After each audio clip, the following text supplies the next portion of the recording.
ৰাইজৰ যে অকুণ্ঠ সঁহাৰি সকলো জাতি জনগোষ্ঠী একগোট হৈ আমাক সংগ দিছে আৰু ৰাইজৰ স্বতঃস্ফূৰ্তভাৱে ওলাই অহা যি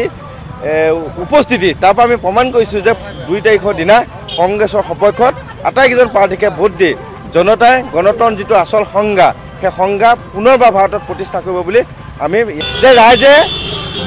পৰিত্ৰাণ বিচাৰিছে তেওঁলোকে যিবিলাক শ্লোগান দিছে দেশৰ সম্পদ বিক্ৰী কৰিছে দেশৰ সম্পদ বিক্ৰী কৰি উন্নয়নৰ নামত শ্লোগান দি যে অসমীয়া জাতিটো যে পংগু কৰিছে